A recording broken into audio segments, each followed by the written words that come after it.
Hello and welcome to The Print. If you're somebody who likes to listen to old Bollywood songs on Sundays and it makes your Sunday, then I think you should definitely watch this interesting conversation that I'm about to have with Seher Zaman, who's written Talat Mahmood's biography, which is called The Definitive Biography. And for those who don't know Talat Mahmood, I don't think that can happen, because if you have not heard of him, you have definitely heard of his music, of his songs. He was a Ghazal king.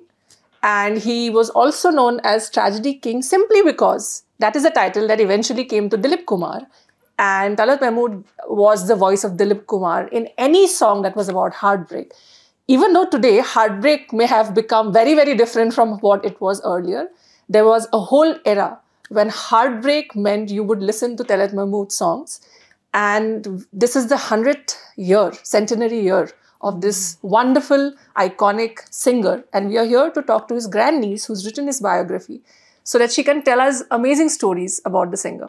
Welcome, Seher. Thank you so much, Tina. Actually, let's start with some of the most iconic songs that he sang. Okay. And since Devdas is something that a lot of us are aware of because there have been so many movie renditions of so it. many versions. But let's talk about the movie rendition in the 1950s, which had Dilip Kumar playing Devdas and his, broken-hearted song Mitwa. So let's start with that. Which was the thrust of his Tragedy King Yes. phase. Yeah. So yes, this is one of the first songs that comes to mind. This also further sealed the Dilip-Talat partnership, and where it is said that he was the voice of the Tragedy King, and it was difficult to separate the two, and even their speaking voices were very similar. So when he sang for Devdas, and especially when he sang the song Mitwa, Talat Mahmood said that one of the biggest compliments given to him was that many people came to him and said that they didn't realize that he is singing because it felt and sounded so much like Dilip Kumar, and the pain that he was feeling, and it kind of completely was in sync with the tragedy that you could see on Dilip Kumar's face. The same was felt in his voice as well. But I think personal circumstances also played a role in that, because this was around the same time when Talat Mahmood himself lost his father, and he had gone to Lucknow for the last rites and settled things there and come back, and the studio was waiting for him to come back, and that grief of losing his father was very raw when he recorded songs for Devdas. And when he recorded Mitwa, he wanted to be completely left alone in the room when he was singing. So that is why I think you feel that raw pain, part of his personal loss, which also gets translated to the pain of the character of Devdas, so. What is your personal favorite? I'm sure it's difficult to pick one. Yeah, there's so many. Yeah, but is anything that comes to mind in terms of the story behind it that you would pick, which must have surprised you probably when you'd come to know about it? Well, I'll speak with respect to his fans and music lovers, because most of them come to me and say that their personal favorite is Jalte Hain Jiske Liye, which is also, Right. of course, on my list as well, most certainly. It was also his personal favorite, and it ended up being a personal favorite of music composer S.D. Burman as well. He gave the music to this, and as the story goes, that it took a lot of thought and contemplation to decide ki kaun ye gana gayega, and one version also is that S.D. Burman decided that the softness, of course, the softness of that moment, that Sunil Dutt is singing into the phone to Nutan and trying to console her that, caste barriers don't matter as far as love is concerned, and we belong together. And so that consoling and persuasion of a lover, that softness could come in from Talat's voice. And also how caressing, which voice or whose voice could sound the best caressing voice over phone. So Right. that's one of the reasons, as one says, was the deciding factor. And of course, there were layers of emotions in the song. Okay? At one point, he's smiling away, Sunil Dutt, and singing that this is the love that we belong to. And on the other side, Nutan is gradually letting go of those emotions and bursting into tears, and then through the music it reaches this tempo where the pitch goes high and it's part tragedy, part happiness of love. So I think at that time the entire team which was involved in this song, चाहे वो lyricist Majroor Sultanpuri हो या singer Talat Mahmood या SD Burman हो, they knew right from the start that this song is a winner, you know, and that was also his one and only Filmfare nomination for Talat Mahmood. And when the recording got over, Majroor Sultanpuri, the lyricist, told Talat Mahmood, "Wah Talat, kya gaya hai?" So he says, "Wah Janab, kya likha hai?" So that's a beautiful interaction and a very, very important insight on the deep respect that they had for each other's art, for each other's skill. So this was also the time, I mean, if for those of you who have not heard this song, I think you should just right now go and listen to it, because, you know, we may have, this generation may have its own brand of heartbreak and romance songs, but, you know, when it came out, Jalte Hai Jiske Liye, that was the song for that generation. For people in love, and at least two generations. At least, yeah, at least, if not one. Yeah. And also because remember, this is the time when you do not have, you know, mobile. If you are in love with somebody who's not right next to you, you'd be writing letters. So there's pain of the separation. There's also the society where love marriage is not really the most accepted notion. Yeah. So there's a song that encapsulates a lot of things together, and like Seher has already pointed out. If I could add into a very interesting reaction that I got from a youngster, because a few years back, about 5-6 years back, I started this concert series dedicated to his music and films.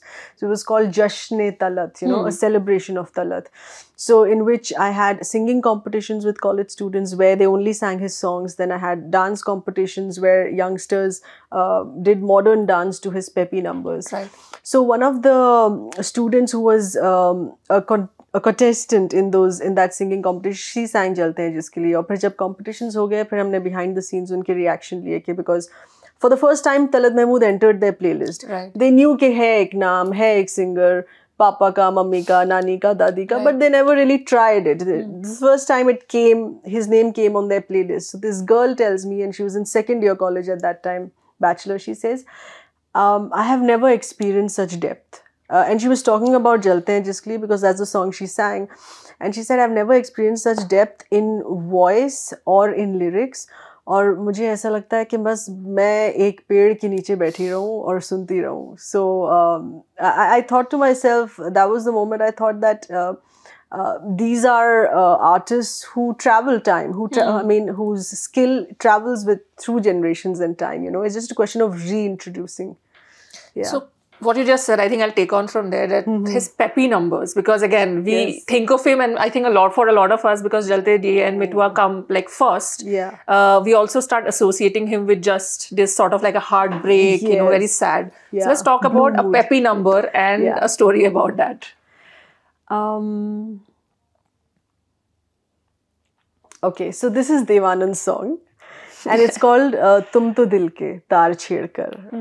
Tum to dil ke taar chhed kar ho gaye bekhabar. So it's a peppy number because it starts with a trumpet and drums, and you know, and it's Devanand's personality and being very lively.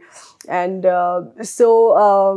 Devanand had once said, this is just one small behind the scenes story, he said that, you know, Talat sings with so much passion in everything, and his diction and Urdu, there's so much tamiz in his language, the way he says the words, the way he sings the words, उसमें इतनी तमीज़ झलकती है कि मुझे भी सीधा होके गाना पड़ता है. मैं भी अपने mannerisms थोड़े control कर लेता हूँ कि कुछ ज़्यादा over ना हो जाए. So that's behind the scenes story of the peppy number you want. And also he sang with Lata quite a lot. Of course. And of course that was also a jodi in that sense at that time, which was very hit. So tell us a song that they have sung together, and the one I think we were having a conversation about where Lata had to sing a song. Oh yes, she fought to have it as a duet.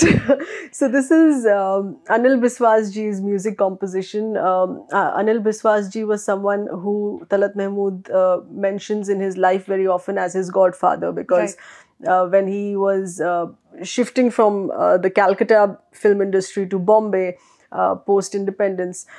Suddenly, Bombay music directors had a problem with his vibrato, with the vibration in his voice, and he suddenly got very conscious. But it was Anil Biswas who convinced him that this is your USP, so don't look at it negatively. I'll make sure to accentuate it. So in that sense, he always says he was my godfather. You know, he used to say कि आसमां पे है खुदा और ज़मीन पे अनिल दा. So this duet that you're mentioning with Lata Didi is called Seene Mein Sulagte Hain Armaan, from the film Tarana. And it's beautiful. Again, it's a heartbreak song, and it's about two lovers, Dilip Kumar and Madhubala, separated. And it was essentially only meant to be for Dilip Kumar. It was a solo song. But when Lata Mangeshkar ji heard it, she said कि अनिल जी ये तो आपको मुझे देना पड़ेगा, ये मैं नहीं छोड़ सकती. तो तलत नारा used to say कि उसने ज़बरदस्ती duet उसको बनाया.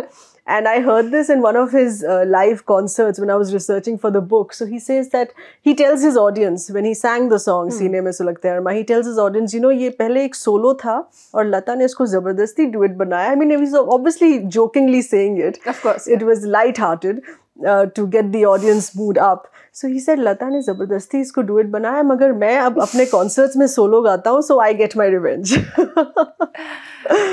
There's something that I also know, that when he was performing shows abroad, he was introduced as a Frank Sinatra of India. Yes. So what was that one song that definitely the audience there would want to hear from him? Like, no matter what happened till the right end, what was that one song that they definitely clamored for?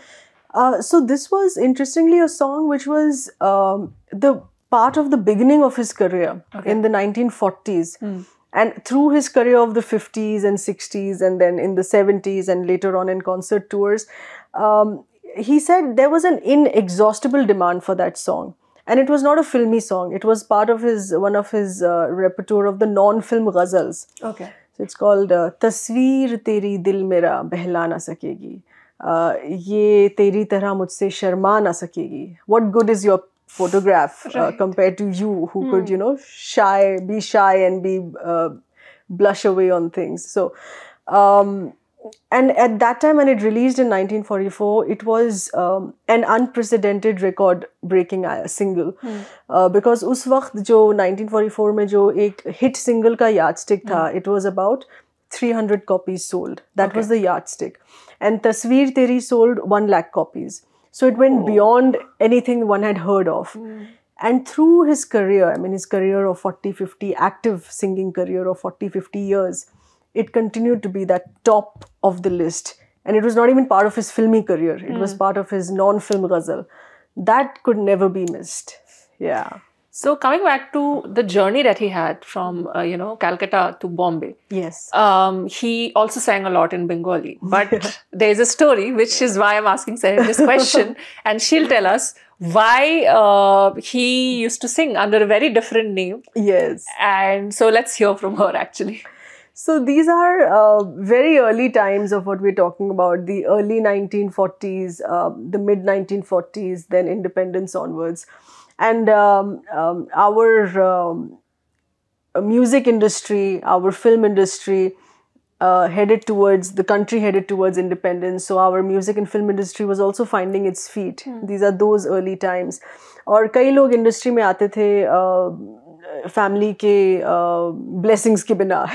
You know that it's not considered good, and he had his own story as well, where he had to put his foot down and leave his father's home and come. तो नाम बदल के लोग आते थे, you know. But in this case, it's interesting, he was always singing in the name of Talat Mahmood, but that was as far as his Urdu ghazals are concerned. Right. So when he started his career, and at that time, for reference to your viewers, the music and film industry hub used to be Calcutta. It's only after independence that it shifted to Bombay. So obviously from Lucknow, he had to go to Calcutta to start his career. So he recorded one of his Urdu ghazals, और recording studio में पंकज मलिक बैठे थे. Pankaj Malik, the great doyen of the niche stages of our music industry. He was one of the members of the New Theatres as well, which was one of our first massively hit production house, just underneath the banner of which you had Kannan Devi and K.L. Saigal sing and act. It was like the YRF of those days, you know, the New Theatres. So Pankaj Malik heard him and recorded this ghazal, Tasveer Teri. He recorded it. He was part producer. And he said, तुम्हारी उर्दू गज़ल तो बहुत hit हो गई, अब तुम star बन गए, but आवाज़ ऐसी है जो बंगाली में भी अच्छी लगेगी, तो तुम बंगाली गाओ. So तलत नाना said, पंकज साहब ये कैसे हो सकता है, ये मतलब कैसे नहीं हो सकता, बट ये थोड़ी मुझे घबराहट हो रही है इस बात की, क्योंकि मेरी लाइफ की preparation into Urdu literature, Urdu poetry and all of that है, उर्दू का एहसास एक है. So I would like to do it, but you think it will be fine, क्या कैसे प्रोनाउंसिएशन हैंडल करेंगे? ही सेड नहीं, हमारे म्यूजिक डायरेक्टर हैं कमल दास गुप्ता, वो तुमको संभालेंगे, सारा प्रोनाउंसिएशन तुम्हारा संभालेंगे, डोंट बी वरिड. और तलत महमूद तो अजीब सा नाम लगता है कि तलत महमूद कौन है जो बंगाली गा रहा है, तो तुम तपन कुमार बनो.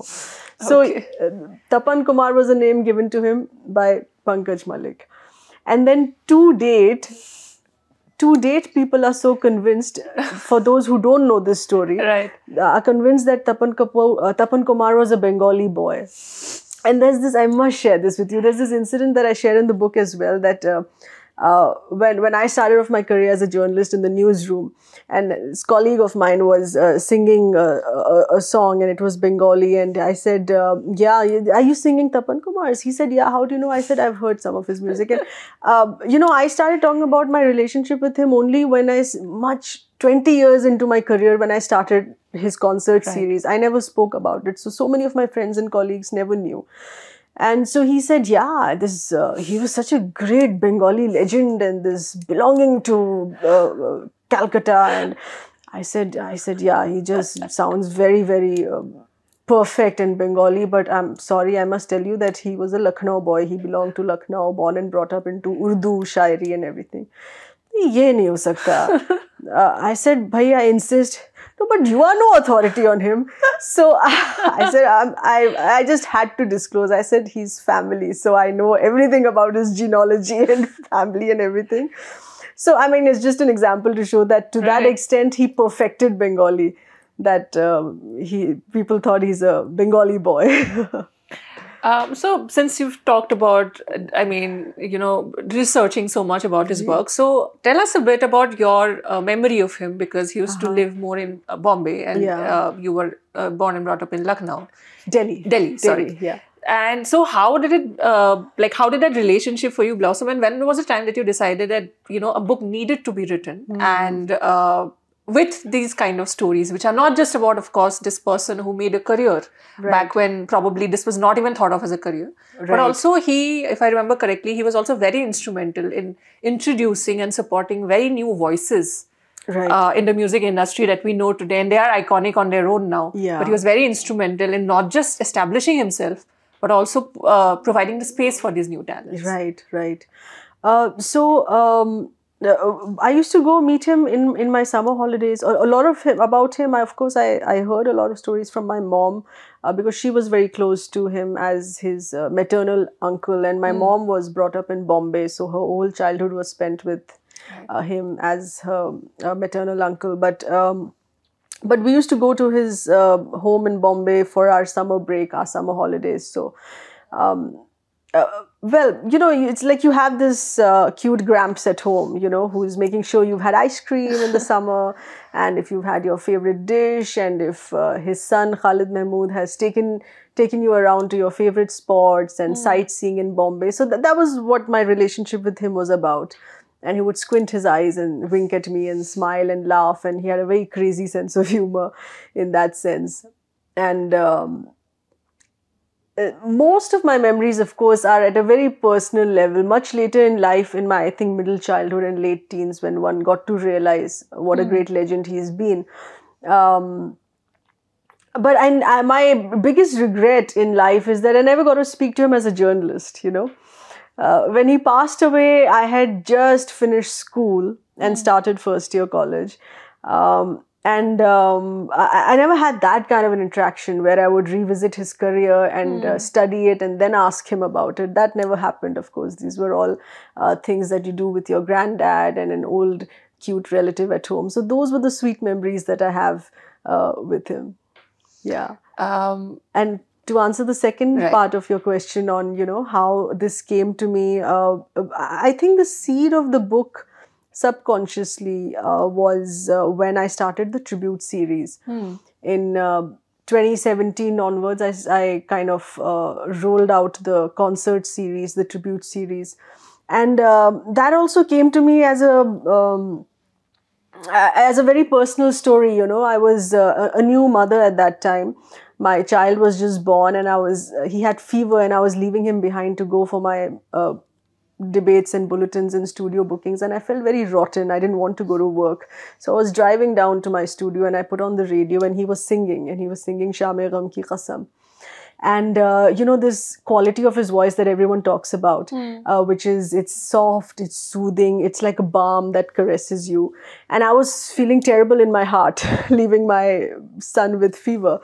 And he was there as if he's personally singing to me and saying, it's okay, you know, be calm, be easy. And at that moment, I felt that I feel so grateful. I want to give back to his legacy. So I started the concert series. And in those concert series, I realized there's so many pioneering things about his life that can't fit in a 2-hour, 3-hour concert. And in 2022, I thought about writing this book. And as a journalist, I kept timing in mind that I should manage in 2 years because 2024 is his centenary. So it's a must that I bring out his story, not just about his music, about his voice, but I bring out his life story in his centenary year to celebrate it because it was so iconic. Yeah. So coming back, this is something that still happens. The fight for credit, especially if you are a writer, I think has been a long battle. And how long has it been? And when did people start fighting? Is something that Talat Mahmood probably was one of the pioneers who was talking about this. Because see, today, you know, every time you listen to a song, you'll find that line, right? That none of this can be reproduced without permission. You know, it has become very normal for us. Right. But back when he was singing, it was a very different era. It was a very different world. Sometimes people would not even get credit for the song they have written or they have sung. So, or even the 78 RPM or the LP would not even have the singer's song. Yeah. Often. So this was a time when the talk about credit started. It was started by Talat Mahmood. It was a whole movement. So tell us a bit about that, because a lot of prominent people joined this movement as well. So, well, essentially one must mention Lata Mangeshkar ji. She made a mention of it first, but it was more at an individual level that she made a mention of it and started talking about it for her own songs. But when Talat Nana took the chair as the secretary of the Playback Singers Association, उस time पे ये group बना था film singers का Playback Singers Association. So as the secretary of that association, he decided to make it a more official fight, you know. So he brought in his friends. I mean, Lata Di was already on board for this cause. Then Mukesh ji joined in. Then other singers joined in. Much later in the stage, Mohammad Rafi Saab, Asha Tai also joined in. So it was the first impact of that demand, because what happened was they were in talks with music labels and film producers on the nitty-gritties of how to bring about the royalty rights for the singers. So there was a 3-month protest in the film industry. This is in the early 1960s. And this 3 months protest, like, you know, we have pen down protests. So I call it the mic down protest, because for 3 months, studios were shut. Singers did not record any song for 3 months. And that is a huge blow to the film industry, you know, if recordings are not happening. So for 3 months, the protests continued. And of course, there's another story that few singers left saying, कि इसका अब कोई फायदा नहीं, हमारा ही नुकसान हो रहा है, let's just forget it and move on. So the protest broke. But I feel as a first earth-shattering step that was taken was through this. Yeah. So you mentioned Mohammad Rafi. Yes. So let's come to these two iconic singers in their own right, who were also singing around the same time. Yes. And they also, I mean, whether or not we now, when we use the term rivalry, हमें से बड़ा negative connotation देते हैं. But rivalry can actually be something that can push each other to be better. So tell us a bit about this professional rivalry that was there between these two very, very crucial singers of that era. See, professional rivalries in the sense that there was, you know, what I realized about the golden era is that there was such, and in today's time, it feels like unthinkable respect for each other. Right. क्योंकि वो एक दूसरे को काटते नहीं थे. वो समझते थे कि if you are better in one style, a song deserves better to you than, than me having sing it. But I think that comes because they were all part of India going through the independence movement. So I think somewhere subconsciously they felt collectively that we're doing this for the country in establishing our music industry of independent India. So rivalry in the sense, I would say that there were some songs that he recorded which were delayed in the release. But then, and when the time of the film release came, they were later given to Mohammad Rafi Saab's voice. So the final release of the film was in his voice, whereas Talat Mahmood had recorded them first. So this happened in a few instances. But I want to give in a personal incident that happened with him when Mohammad Rafi Saab passed away. Right. So, and I share that photograph in the book as well, that Talat Mahmood is bending down and kissing Mohammad Rafi Saab's forehead while he's lying with his mortal remains. He's bending down and kissing his forehead, saying that the world deserved a longer life for a singer like Mohammad Rafi than me. So death should have come to me first before him. So that was the kind of personal connect that each of them had. But I still won't call it professional rivalry because, the singers did not orchestrate cutting each other. It happened with either the music director changing his mind or the film producer insisting on another voice. But it didn't happen with the singers as such, Right. Yeah, but like I said, that when we hear competition, I think automatically we assume that it's cut short. It cannot be anything but that. But I think, and I don't know, probably this is how it has become that when we see two actors, like, even till recently, we would say, two female actors, how can they just be friends? Can they get along?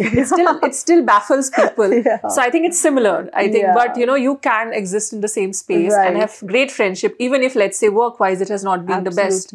So and I think sometimes artists have the capability of rising above that, which non-creative people would not understand, like in another instance, as far as friendship and feeling for each other is concerned, there's this incident where the film Madhumati was to be released, and this was Dilip Kumar's film, Dilip Kumar Vijayanti Mala, and of course if it's Dilip Kumar it has to be Talat Mahmood.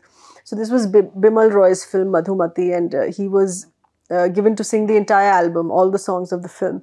But his friend Mukesh was undergoing a very tough time in life because, an artist's career always fluctuates. Sometimes you're getting a lot, sometimes you're completely rock bottom. It's never stable. It always fluctuates. So every artist understands that fluctuation.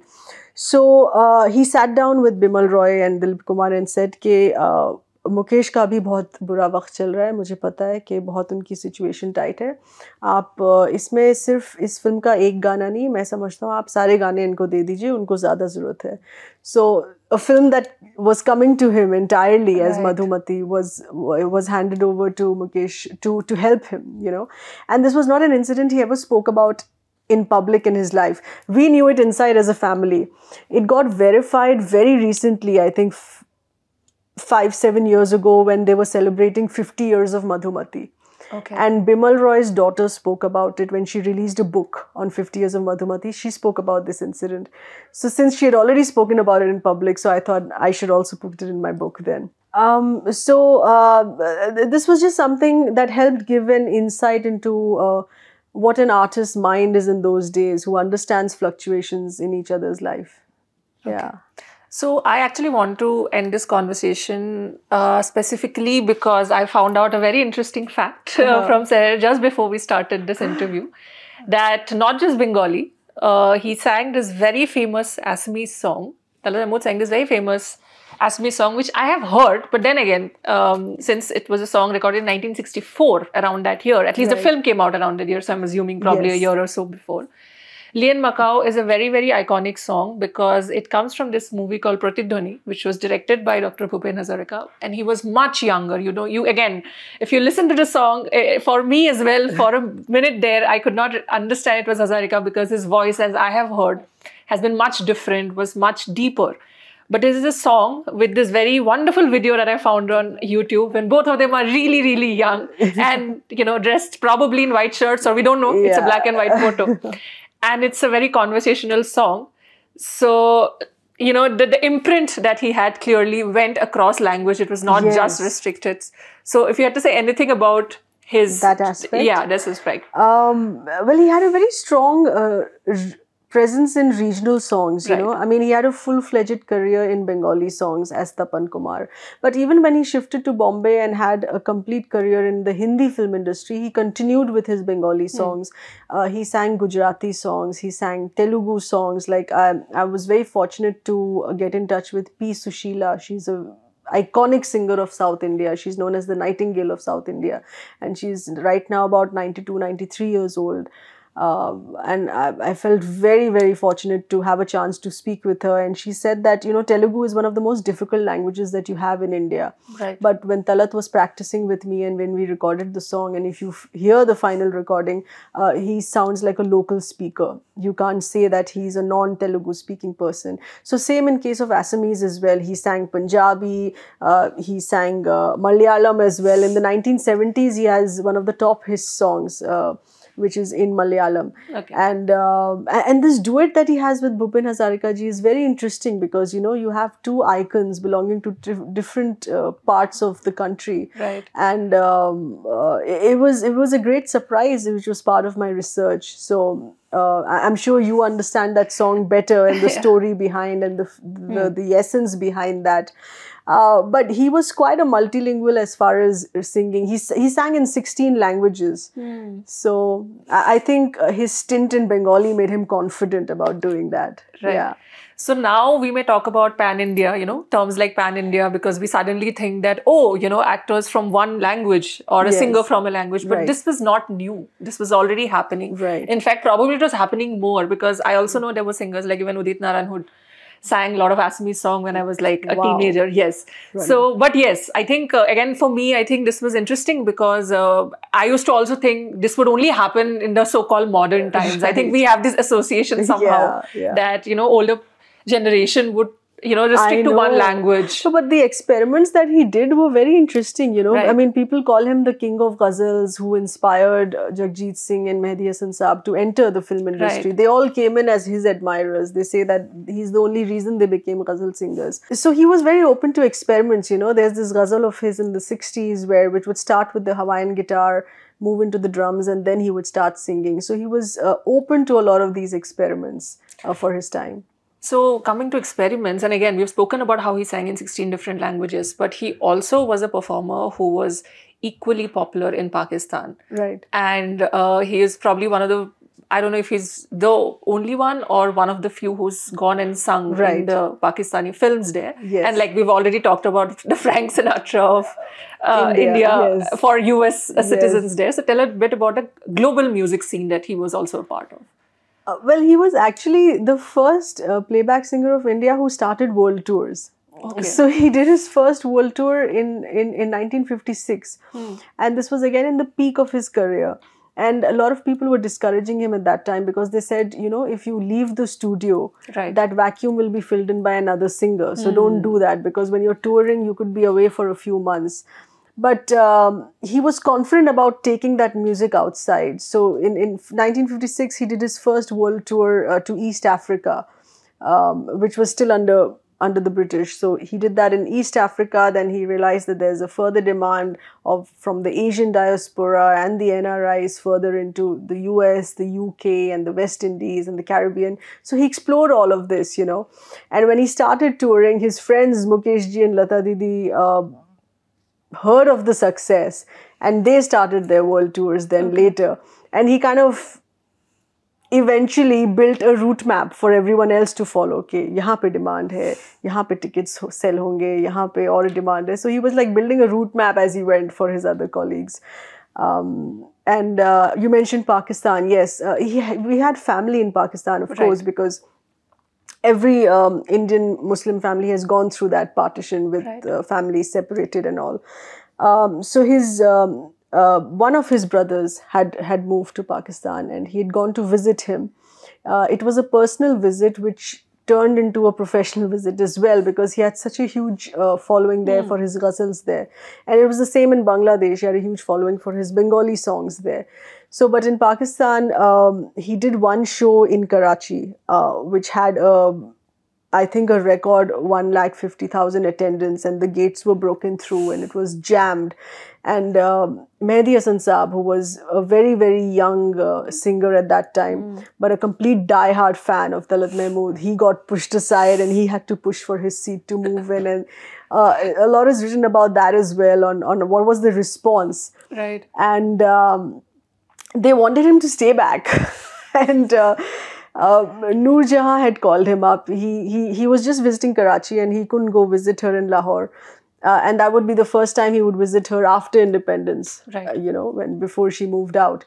So Noor Jahan called him up and said कि बहुत आपकी demand है, कराची में तो बहुत लोग दीवाने हो गए, आप यहीं पे रुक जाइए. So he said ये कैसा बेतु का सवाल है भाई, this is the 1960s और मैंने अपना decision 1947 में ले लिया कि मैं कहाँ रहना चाहता हूँ.